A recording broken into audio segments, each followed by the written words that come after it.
Hello and welcome. Hope you're all doing good. I am doing absolutely fine. A little bit of an early finish again, so thought that I would rig up some of the irrigation, which I have done. So this is a very rough rig 2. Rig 1 being last year. I just bought a starter kit of it from B&Q, which was about 50 quid. It came with a coil of pipe, loads of fittings and all this, that and the other. Just came, just a good 10 of everything, basically, all the drippers and stuff. So I rigged that up last year. You can see it all. That's all the original stuff that's in the bed at the moment, that's sort of half buried, and that goes all the way around. And if you come around here, you can see it all there, just jammed in and out of everything. And then last year I was using it just off the outside tap, and I sort of thought to myself, what's preventing me from using rainwater rather than, because our water around here is very hard and God knows what else they put in it. So I thought it'd be better if I watered everything, at least in the ground, off of rainwater. So there's two ways to create pressure, which is, one is by gravity, i.e. having something above you will pull it down to you, and the other way is with a pump, which is how it actually comes in off the main, or it might come off a sort of water tower or high reservoir, but at some point generally there's a pump involved. So yeah, that gave me the thought of splitting the irrigation lines, the two feeds, which is a bit annoying because I've had to run two lots out. So believe it or not, there's near enough 100 meters of pipe in this garden. It's only not that big. But it's on two runs. One of them, which I'm going to do off gravity, and then the other one, which will be, I will put like a shower pump on or some form of pump on it, but we'll get to that when we get to it. So for now, all I wanted to do really in this little session that I've just had is I just bought a coil of pipe. I had loads of odd fittings just left over in a box from last year. I didn't know what I had. I had loads of offcuts of pipe with fittings still in them and that, so I wanted to just get all the pipe out where it needed to go through my box of fittings, harvest all that I could and used it, and then that would leave me with what I need for the final finish. And when I say final finish, you can see that pipe is coiled up around. That is because I ran out of T pieces, because ideally I want a T for each pocket. So there's 4 there at the moment. I'll probably put 2 more on eventually, so I probably need 6 T's just for that vertical pipe. And then what I'll do when in the next couple of weeks, I will cut that pipe down at the bottom, put an elbow on it, send it straight up, but do it up the back of the post so you can't sort of see it from the majority, probably up the seam of that. Run it up, and then just by all these pockets where my shadow is, that hand, it'll be going straight up there, but tee off, have a little dripper on top of that, come up, and then when it goes above the second pocket, tee off and go to the right, and all of that. So yeah, so basically I just got a load of pipe in there just to make sure I had enough. I've got about 1.5 meters spare, but I have got loads of excess. I'll tell you what, before I go into my method to the madness for that, let's start. So yeah, how it starts, you may remember 2 or 3 weeks ago I went through what I was going to do now that I'd sort of done everything from the hangover from winter. So what I thought was that at the time is that I needed to get my utility pipes up through there, which was one of the irrigations, and the heating pipes, my oversoil heating, so that I don't have to dig it all up in the winter. I can just do it. I've done that. I'll go down and show you that quickly. So the T piece to the left of the two, which half of it's under that sort of leaf, comes back, goes down through there. You've got the 2 white pipes there, which are my heating pipes, which I've taped up so no bugs can get in there. And then what I did for the gravity, that was the existing run, the one with the drippers on, and I've just teed into it, and then I'll run that above surface level. You can just see it at the back there, just to feed that little bed down there, and the pots, which you can see I've just done a quick rig for there. So that was the gist. All I wanted to do was put my pipes in the back, but leading off of that, I've turfed the garden out, which was 150 quid, and then I'm probably going to be all in another 100 quid for just getting the irrigation to where I need it to be, so I can just use it this year. So if we go over here, so for the gravity one, what I did is I raised the water butt up off of the floor, so now anything underneath the bottom of that water butt I can just attach a hose, like I have done all the irrigation as I have done, open up a tap, and then it'll just run, you know what I mean, with rainwater. And that basically is every bed. The highest points that it needs to water is effectively the patio height there, and the planter in the corner over there, and the bottom of that water butt is at least 3 bricks higher than those, so I can do anything underneath that if I want to. So the gravity one comes off there, so you can see my little rig. We're going to have a little look at that. So light's not great, but if you have a look on the right there, that's the tap that you get with the water butt that's sort of already in there. What I've done is I've got a tank connector for a 22mm valve. That's this one here.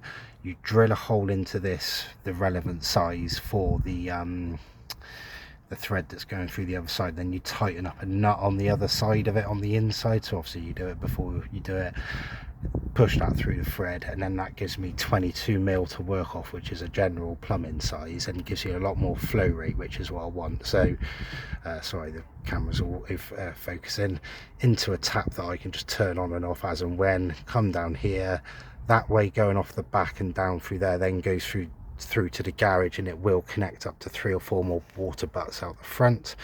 A tap just for experimenting. I'll actually have the taps down here to our left behind this thing in the end. This is just a temporary one. And then this is a little 22mm connector on the right, and on the left hand side is actually 3/4 of an inch, so it's metric one side and imperial the other. And the reason is because the yellow bit, which is the spigot that you clip the hose onto, that thread is 3/4 inch. So if I'd have carried on and just tried to put it on, say, the outside of this T or this stopcock, those are 22mm, same size diameter, but slightly different thread, so that yellow bit will not screw up onto any of these others, even though they're the same size. It has to be 3/4. So yeah, then the gravity irrigation runs down here along the back of all this, which I'll tidy up at some point. That's the Eucomis in there. So really, I ran out of T's, so like I said, so I need to cut a T into that. That'll water that, and then it goes into this drain pipe and runs all the way behind that. And the theory is that that's just one bit of pipe that goes out that end and comes out here. So there's no joins behind all of that, and the theory is that if I'd have put the T piece on that's going up around this bed, you can just see that pipe I've roughly put in there. There's the T for it down there. If I'd have put that down behind there and I get a problem with it, because you're always likely to get a problem with joints rather than just plain pipe, I wouldn't be able to get to it. So that's why I've gone a bit further this way with it and then come back with it out this way. And again, ran out of elbows and all this sort of thing, so all I was doing was just getting the length of pipe that I need in there, blanking it off. And then what I'll do, when I've got my list of how many elbows and T's and fittings I need, I'll go get them, and then I'll come and work my way through and tidy it all up. Because it's all one long bit of pipe and it's been in a coil for so long, the trouble is if I try and push one end down, it'll want to kick up the other end, so that's why it looks a bit funny. But there, then anyway, T's on there, you can see it with the blue tape on, that means low pressure. You can see the red one with the red tape on, that's high pressure. So the blue stuff carries on to the left and then connects onto the existing gravity one.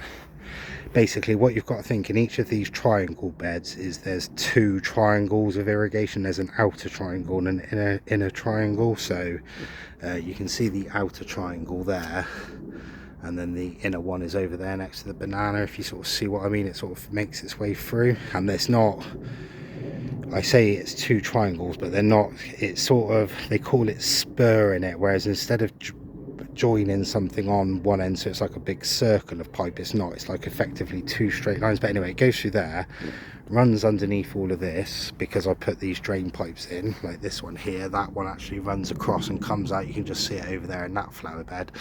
What that meant is that I could get all of this in, and now I've decided what I need them for. I can just dig them out a little bit, shove a bit of pipe through, and that'll run all the way through and pop up at that end. But anyway, when I say I haven't connected them in a circuit, so this is a perfect example. So we got the triangle, it comes from over there where the grey fern is, the irrigation, and then we've got the inner bit you can see there, and then the outer bit, but they don't actually connect at the end. They're just like spurs, as they call them. You see what I mean? So that you would have thought that might connect up, but it's not. It's two blanks. So that's just the way you do it, to get the air out. So that one then runs through there, runs under some drain pipes I've got that come in under all this, pops his head up in there, you can see it there, comes all the way around here.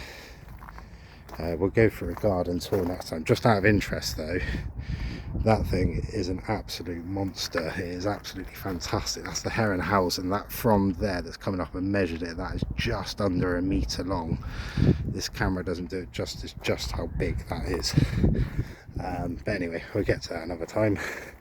Yeah, so irrigation, you can see 2 runs of it running through there, all the way around here, and then it just runs and waters all this, and then, like I said a minute ago, connects into a bit of extra I put in, which runs around the back of the seating and waters all that lot. And I've just done some quick rigging for now, just to water those 2 pots with the ticky heads. And then, yeah, in the future I will tidy it up. I'll probably dig it into the grass and take it around, but I thought because I only put the grass down a week ago, I'll let it bed in for another week and then I'll dig it up. So yeah, effectively what that means with that is that if I need to water anything that's in the ground or in a low pot, all I need to do is run up to that tap that's connected to the water butt, open it up, and then give it however long I'm going to give it, which I will do some experimenting on as well. I'll get some moisture sensors and do it. So yeah, that's one side of it done. The other side of it is use the same rainwater, but eventually I'll put it on a pump, and what that will run is that will run my second irrigation, because the gravity won't like create any pressure. So where the Dixonia is and the Cyathea, I'm going to want to mist that in the morning and the evening, just like with a fine spray. So the gravity won't do that, so I need another ring going out. I'm going to have like other Cyatheas over by the fig tree on the left there. I'm going to have Cyatheas, or I've got a Cyathea behind the clock. And just going on from this one a minute, what I'm going to do, you may have wondered what this ridiculous bit of pipe is here that's just hanging off the edge, not doing anything. What I'm going to do with that is put in a couple of the mist sprayers, one up high, one down low, and then what I can do with it is move it around and twist it up and down. I've got 2 elbows on it, so I can do loads of movement with that, and I'll find the perfect angle for spraying the mist out where it doesn't get everything completely wet apart from the flower bed, if you know what I mean. So I'll do that, find the position for it, and then when I come and do the second fix of all this, when I go and get some fittings, I'll know where to put it. So that's actually one of my list of things to do. I might do that tonight. It's quite nice weather, i.e. beer weather, so yeah, I might come out and have a little play with that. That'll be quite fun. So yeah, that leaves me the second one, which, like I said, I'm going to get loads more water butts out the front, and then what I'm going to do on the inside, we'll go into it another time, is connect it onto probably a shower pump, which is used for just such situations, but with showers rather than sprayers. So but in order to do that, I can't put that onto the gravity situation, so I've had to run another one. Now at the moment, it would normally, the pump will be in the room in the back of the garage, and it'll run through those holes down in the bottom right, but for now I'm just gonna have to use the outside tap until I sort all that out, because that could take some time. So there's the outside tap. You can see my red bit. Annoyingly, I had a tap connector for this stuff last year, but I can't find it, so I had to buy another one. But I already thought I had it when I bought it, otherwise I would have bought 2, so I'm gonna have to swap them as and when. But yeah, so tap connector on the end of that bit, that comes down there, tees off left and right. We'll follow this one first, comes all the way behind it, again all the way behind all that lot. Don't need it in there. If I did, I can just cut a T in next to it down here, nice and easy. And then it's the pipe that runs up the back. I haven't clipped it all in yet, I just wanted to get the length of it. Runs up there, runs up behind all that. Someone was a clever boy and set these seats so that there's a little channel behind it for me to get just such joyous things up and through. And then it runs across this way up into an elbow. Again, I was a clever boy, drilled a hole through the side of that when I was building it, and that's one bit of pipe, and it comes up on a diagonal and sticks his head out just under there. And then that for now is just running along. Again, ran out of tees. This thing is probably dead, so yeah, but this fern's looking really nice. I think that is an Ario Stega Pravipinata rabbit's foot fern, or a hare's foot fern. You can see that from the rhizome there, which stays above ground and looks like a little rabbit fern when it's not covered, when it's not covered in clover. But that is really nice. It's a shame this one sort of grew the wrong way, but I think that looks quite nice. And the idea with that is that someone's going to be sat down on that, and that sort of comes over their head. So we'll see, hopefully that will get a bit bigger. If it does, I may get another one and put it over there, because that, I didn't do anything with that over winter. That was just out. It's really high, it's really well drained. That's probably half soil and not soil, like rubble and aggregate, and then it's probably only a foot or two of soil in that. So yeah, I don't know, right? But yeah, that's where that one runs. And then we run back down the other way, so runs behind all of that lot around the water. But that's the one pipe that I put up through the back of all that shows his head up there, tees off this way to this thing, which I will put droppers in for the vertical garden, mist sprayer on for the Dixonia and the Cyathea here. And then with all the excess pipe I had, that pipe then runs all the way around this way. It's the one running at the back with no drippers in it, all the way around there if I need to. There's a Cyathea. When I get a tee, I can cut into it there and give it a bit of a mist spray. Again, there'll probably be a Cyathea between those two ferns, or a Dixonia. There might even be a Dixonia here, so I might need to cut into it a couple of times here. And then at the moment, all I've done is just run it up round the back. There's nothing in here that needs it at the moment, and then I've just coiled it up there, so that when the time comes and I've got all this built up, I can use it. So yeah, just on a side note, just these two pots here, actually, this is the weird thing that I definitely will remember the name of for next time. You can see this is actually starting to grow now, so I'm going to be interested to see what that grows like, because I thought that was dead. The Saxifraga went absolutely crazy mental. Look at the state of that thing. I mean, that is like, it's almost nightmarish. It's kind of alien like, but yeah, it's got a nice flower stalk on it. All these stolons are coming off all over all this lot, so I'm quite glad I kept it away, because say if I'd have just chucked it in with the Lonicera in the full sunbed and just left it in there, all of that would now be going through my flower beds looking for places to root. So yeah, that's about it really. Like I said, just wanted to show you the two sort of ways the irrigation's going at the moment. So with regard to this now, it's good, because what I can do is I've got the pipes running up behind that now, so I can put this patio down, you know, all the same height and all the right and all that, to get everything in there, which ticks off a job for the year, and happy to get on then. So yeah, and it just means that, you know, in the foreseeable future, if we don't get a lot of rain, I can just come out first thing in the morning, slap that on, and then before I go to work, after, you know, half an hour, 45 minutes, an hour, turn it back off again.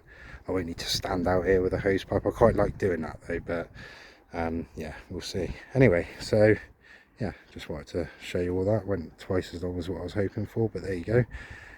Yeah, I will see you in the next one, which will probably be a bit of a tour, because as you can see, some of these things are looking absolutely fantastic. Fatsias are going mental. Dixonia's nearly done out. The Cyathea is sending up another set of fronds. The Lepidopola's grown. So yeah, few more that haven't gone so well, but we won't go into that at the moment. Anyway, see you next time.